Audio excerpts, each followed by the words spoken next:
त्रेता युग में पाप और पुण्य के बीच एक भयंकर युद्ध हुआ था, जिसमें पुण्य के पक्ष में थे मर्यादा पुरुषोत्तम भगवान श्री राम और पाप का प्रतीक था आतताई राक्षस रावण।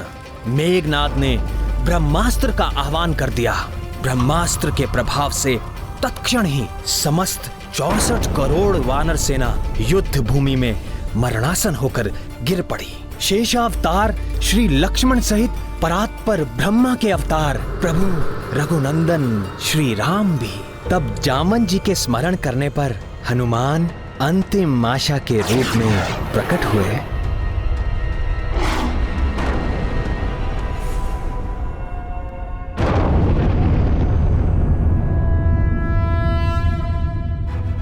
आज द्वापर युग में हनुमान के जन्म दिवस के अवसर पर मैंने उन्हें स्मरण किया तो वो अविलंब आ गए। पर इस क्रम में एक अनोखी बात हुई। हनुमान ने पक्षीराज गरुड़ का गर्व भी भंग किया। उनसे मिलकर मेरा मन तृप्त हो गया। उनकी राम भक्ति देख हम सभी भाव विभोर हो गए। तुम्हारी रघुपति भक्ति निरंतर बढ़ती रहे बस।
हमारे अस्त्र को आपने अपने मुख में स्थान दे दिया।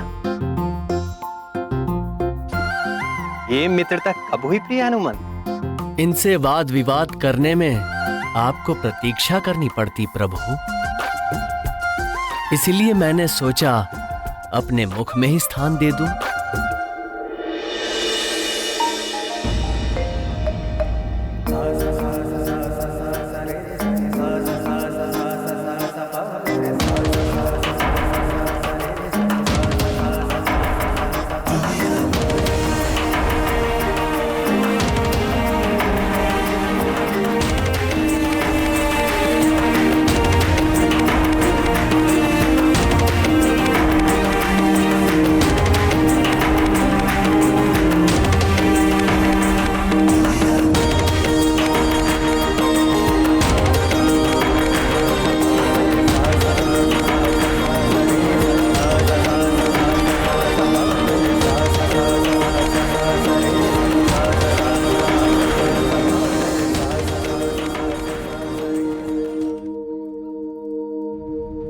अंजनी नंदन, मेरे समीप इतनी स्त्रियां देखकर भी तुम्हें विस्मय हो रहा होगा। हो तो रहा है प्रभु।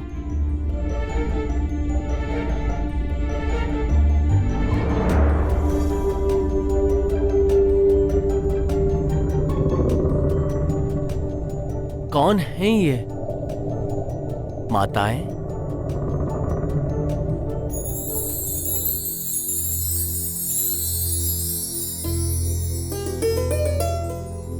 तुम्हें स्मरण होगा कपिवर, त्रेता युग में अनुजों और सेना सहित मैंने सरयू नदी में जल समाधि ले ली थी। तब से अब तक लाखों वर्षों से तुम निरंतर मेरे नाम का जाप कर रहे हो, और कदाचित तुम्हें भी बोध है वत्स कि वर्तमान द्वापर युग में मैं श्री कृष्ण रूप में इस पृथ्वी पर फिर से अवतार ले चुका हूं।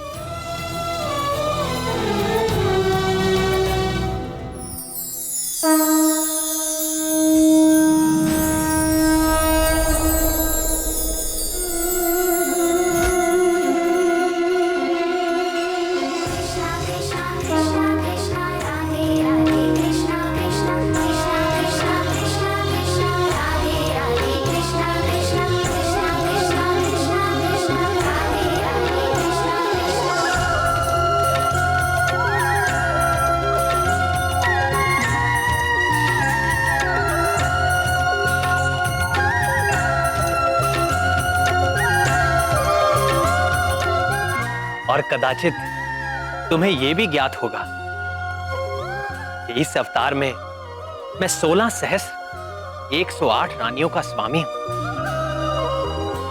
यहां उपस्थित ये सारी स्त्रियां मेरी विवाहिता हैं। तुम तो सदैव मेरे हृदय में वास करते हो प्रियवर। तुम तो मेरा स्वभाव जानते हो। मैं समदर्शी हूं,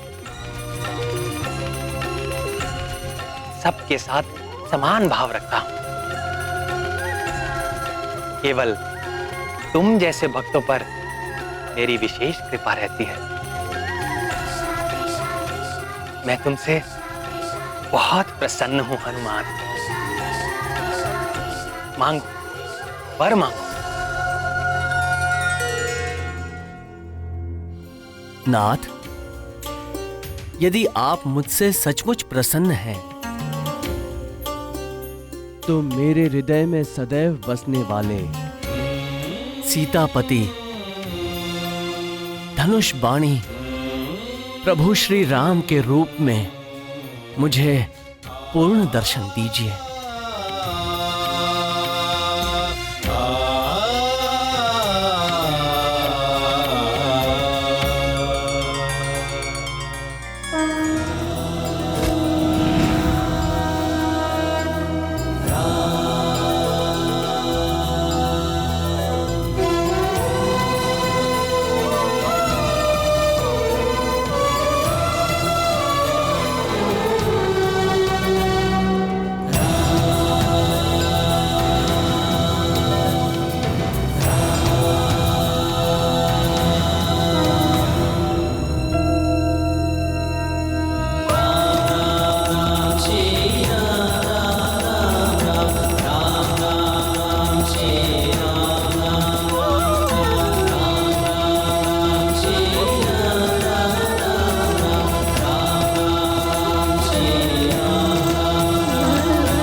तुमसा प्रिय मुझे कोई नहीं हनुमान।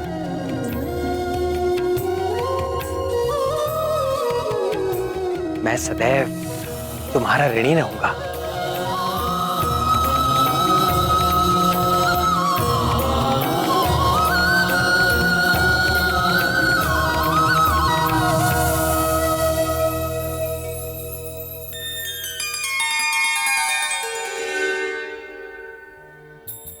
देखो हनुमान, अगले कल्प में तुम्हें ब्रह्मा जी का दायित्व धारण करके इस सृष्टि की रचना करनी होगी। करोगे ना?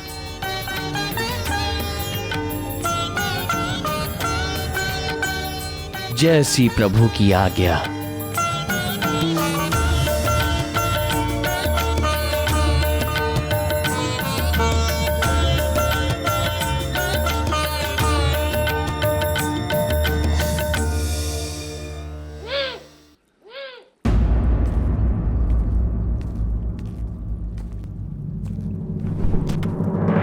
सुनो मित्र सुदर्शन, अभी यहाँ पर परमवीर हनुमान आने वाले हैं, सावधान रहना।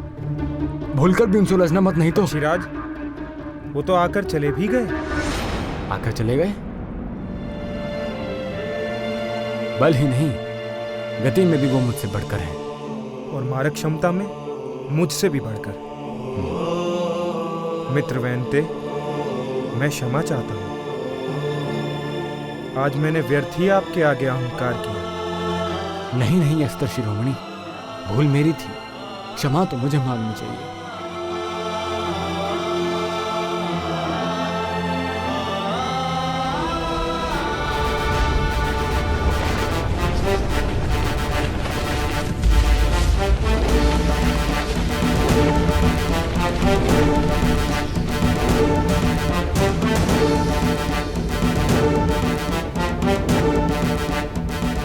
मैं सब समझ गई ना।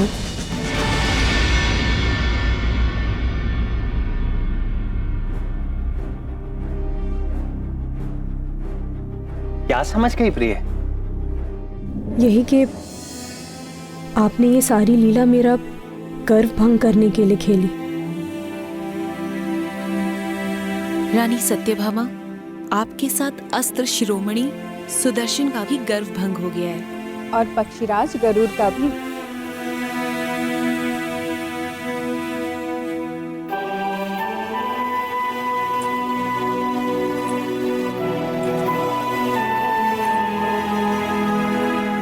मुझे अपने रूप का अभिमान हो गया था स्वामी।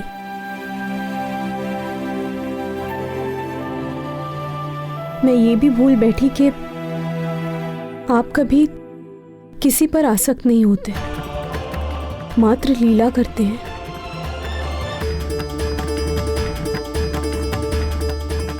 मुझे क्षमा कर दीजिए नाथ।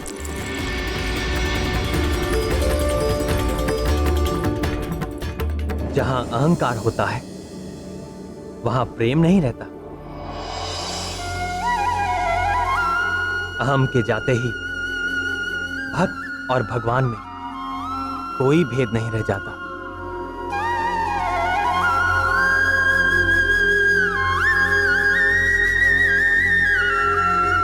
भक्त स्वयं भगवत रूप हो जाता है।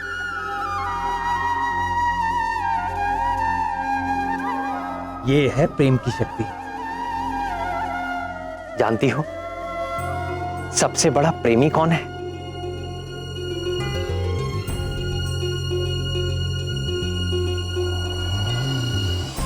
कौन नाथ?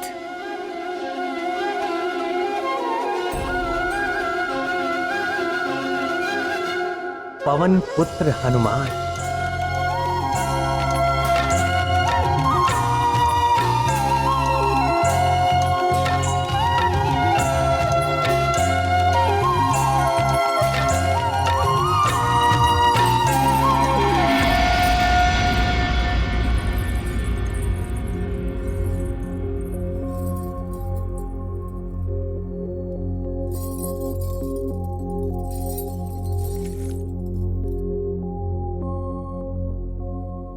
स्वामी, आपने महाबली हनुमान से यह क्यों कहा कि मैं तुम्हारा सदैव ऋणी रहूंगा? भक्त तो भगवान के जन्म जन्मांतर से ऋणी थे और सदैव रहेंगे, परंतु भगवान भक्त का ऋणी हो, यह तो महान आश्चर्य का विषय है। कारण ही कुछ ऐसा है कि मैं ऋणी हूं और सदैव रहूंगा। तो बताइए ना प्रभु।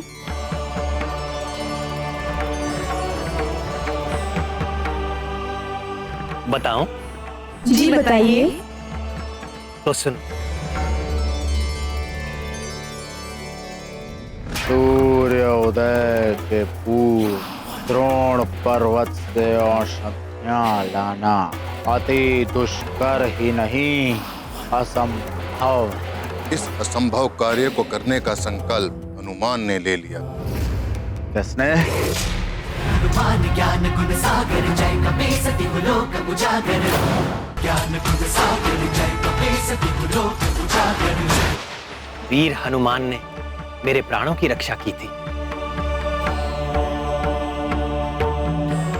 आपके प्राणों की रक्षा? मेरी ही नहीं, शेषा अवतार लक्ष्मण की और 64 करोड़ वानरों की भी जीवन रक्षा की थी।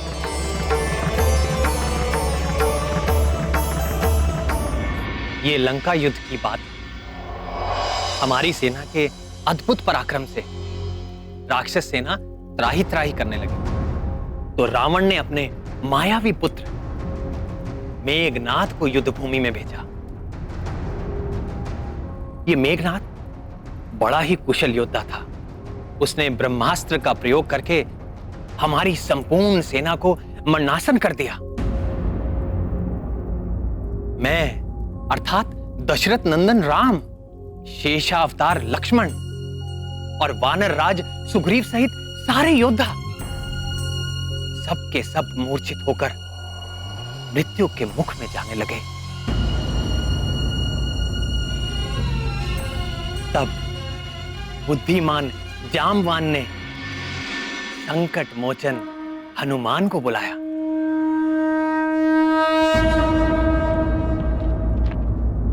तात, आप ठीक तो हैं? मान, संपूर्ण सेना की दशा देखो पुत्र, सबके प्राण मंद हो रहे हैं।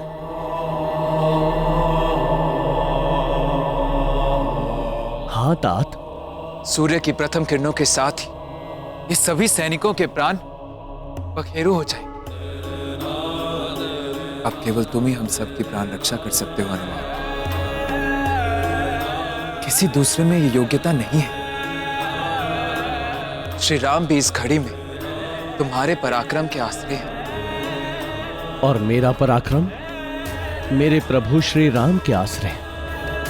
मैं जानता हूँ पुत्र, तुम्हें बहुत दूर हिमालय जाना होगा और ब्रह्मास्त्र के उपचार के लिए औषधियां लानी होंगी पुत्र। हिमालय? हिमालय तो यहाँ से सहस्रों योजन की दूरी पर है। चकित न हो राक्षस राज, विलक्षण हनुमान पवन पुत्र है और पूरी तरह सक्षम। उनके लिए ना तो कोई कार्य दुष्कर है और ना ही कोई स्थान दुर्गम। आप औषधियां बताइए तात। उनके नाम ध्यान से सुनो पुत्र। मृत संजीवनी, विशल्यकर्णी, सुवर्णकर्णी और संघानी। ये हिमालय पर कहाँ प्राप्त होंगी तात? ऋषभ नामक सुवर्णमय शिखर और शंकर जी के निवास कैलाश के बीच द्रोण नामक एक पर्वत है पुत्र, जो अपने प्रकाश से अलग ही दिखाई देता है। उसी पर्वत पर ये चारों औषधियां मिलेंगी, जो अपनी विशेष आभा से चमकती रहती।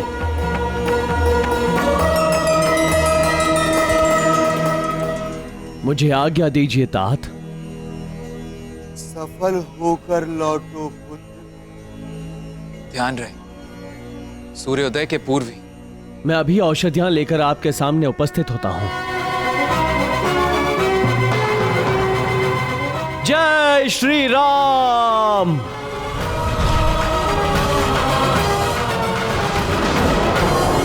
सूर्योदय के पूर्व द्रोण पर्वत से औषधियां लाना असंभव। इस असंभव कार्य को करने का संकल्प हनुमान ने ले लिया। किसने? हनुमान ज्ञान गुण सागर जय कपीसति लोक उजागर, हनुमान ज्ञान गुण सागर जय कपीसति लोक उजागर। जय श्री राम।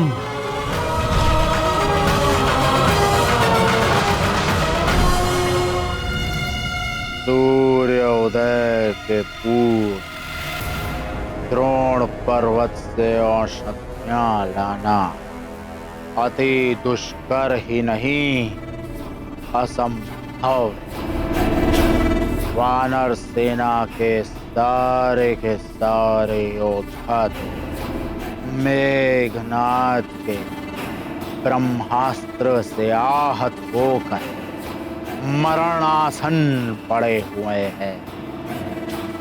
ये अति दुष्कर कार्य करेगा। कौन करेगा? इस असंभव कार्य को करने का संकल्प हनुमान ने ले लिया। किसने? उसी हनुमान ने जिसने हमारी सुनहरी लंका को अपनी पूंछ से जलाकर काला कर दिया है।